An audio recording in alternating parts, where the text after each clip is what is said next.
ሰላም የዩቲዩብ ቤተሰቦቼ፣ በዚህ ቪዲዮ ምርጥ ገንዘብ የምትሰሩበትን ስራ ይዤ መጥቻለሁ። ከመጀመሪያ እስከ መጨረሻ ተከታተሉ።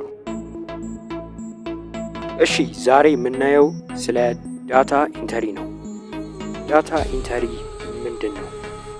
በቀላሉ ዳታ ኢንተሪ ማለት መረጃዎችን ከአንድ ቦታ ወስደን ወደ ኮምፒውተር ወይም ወደ የድርጅት ሲስተም በትክክል ማስገባት ማለት ነው። እሺ፣ ይህ ማለት ለምሳሌ አንድ ኩባንያ የ500 ደንበኞች መረጃ በፒዲኤፍ ወይም በወረቀት ላይ አለው እንበል። ኢሜይል እና ከተማ ሊኖር ይችላል። ኩባንያው ይህን መረጃ ወደ ጉግል ሺት የሚያስገባለት ሰው ይፈልጋል። እዚህ ጋር ነው የእናንተ ስራ፣ መረጃውን ወደ ጉግል ሺት ማስገባት። ሁለተኛ፣ በዳታ ኢንተሪ ምን ይሰራል? አንደኛ፣ ዳታን ወደ ጉግል ሺት ማስገባት፣ ይህ እያወራ ነው የነበረው ነው።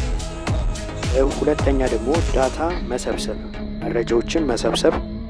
ሶስተኛ፣ የተዘበራረቀን መረጃን ወይም ኦርደሩን ያልያዘ መረጃን በትክክል ማስተካከል፣ እዚያም አስተካክሎ ማስገባት ማለት ነው። ምን እውቀት ያስፈልጋል ለሚለው ታይፒንግ፣ ኮምፒውተር ታይፒንግ ቀላል ነገር ነው፣ ግን በስልክም ላይ መስራት ትችላላችሁ። በስክሪኑ ላይ እንደምትመለከቱት ሞር ቤተር የሚሆነው ግን በፒሲ ወይም በኮምፒውተር ብሰሩ። ዳታ ወይም መረጃ ሰብስቡ በምትባሉበት ጊዜ ለምሳሌ አሜሪካ ውስጥ የሚገኝ ኤርፖርት ጣቢያ ምን ያህል ሰው ያስተናግዳል ብሎ ቢጠይቃችሁ ክላይንታችሁ ጉግል ላይ መረጃ ሰብስባችሁ የምታደርሱለት ይሆናል ማለት ነው። የተጠየቅነው መረጃ በትክክል ማስገባት ማለት ነው። ምን ያህል ይከፈለናል፣ ምን ያህል እናገኛለን ለሚለው ጥያቄ ያው እንደ ስራችን ይወሰናል። ክላይንት እንዲበዛልን ከሌሎቹ ካሉት ዋጋችንን ትንሽ ቀነስ ብናደርገው ጥሩ።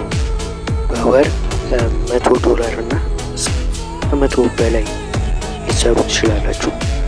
ከዚያ በላይ ትሰራላችሁ። ይህ ሚኒማሙ ነው። በአጠቃላይ በዚህ ስራ $300 በታች የሚሰራ ሰው የለም። ጉግል ሺት ለማታውቁ ይህኛውን ይመስላል።